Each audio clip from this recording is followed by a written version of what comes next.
Bienvenue à tous, ça y est, le 26.1 a été annoncé et je pense qu'on a tous eu la même réaction. Putain, les jambes, ça va faire mal.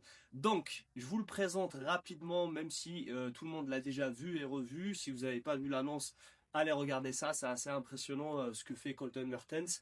Je pense que ça va pas concerner beaucoup de monde, mais c'est toujours bon de voir ce que peuvent faire les meilleurs. Là, on va parler des tips, de la stratégie, des erreurs à éviter et des standards à respecter. Le 26.1, c'est une montagne à gravir et si on arrive à atteindre le sommet, on a la chance de pouvoir redescendre de l'autre côté. Ça alterne des wall balls et des box jump over.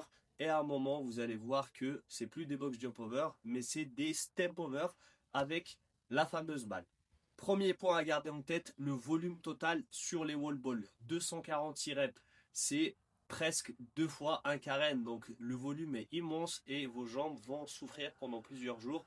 Donc c'est un metcon qui probablement doit être fait en une seule fois parce que le redo va être compliqué. Pour démarrer le floor plan, la box doit être placée à 3 mètres de votre cible. Vous commencez ensuite votre metcon debout devant le wall ball.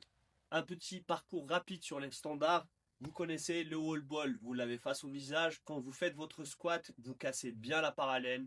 Vous envoyez la balle, le contact est obligatoire et le centre de la balle doit dépasser la ligne. En ce qui concerne les box jump over, depuis 2022 jusqu'à aujourd'hui sur les metcons des Open où on a des box jump over, vous êtes obligé de faire du step down. Mais par contre, vous êtes aussi obligé de décoller les deux pieds en même temps lorsque vous sautez à partir du sol.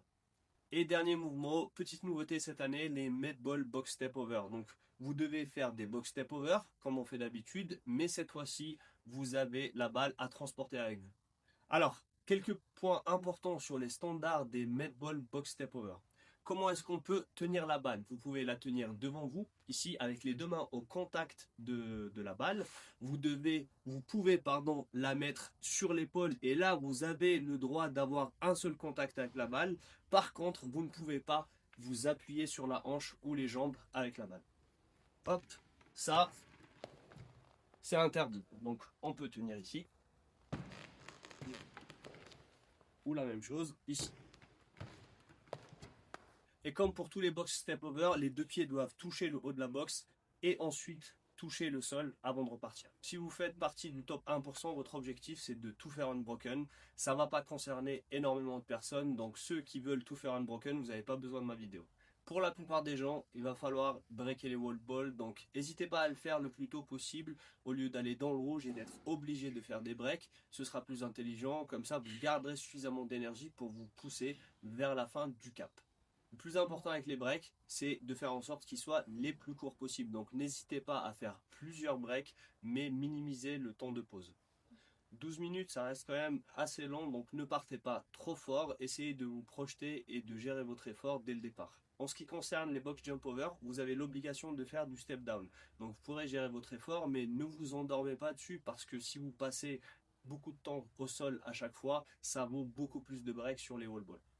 En ce qui concerne le scaling, vous pouvez tous faire du step over à la place du box jump over, sauf pour les teenagers. Donc si vous faites la version scale et vous faites du box step over, vous pouvez aller plus vite là-dessus pour gagner du temps. On vous souhaite un bon 26.1. On se retrouve avec les Giants à la boxe pour vivre ça tous ensemble aujourd'hui, demain et lundi.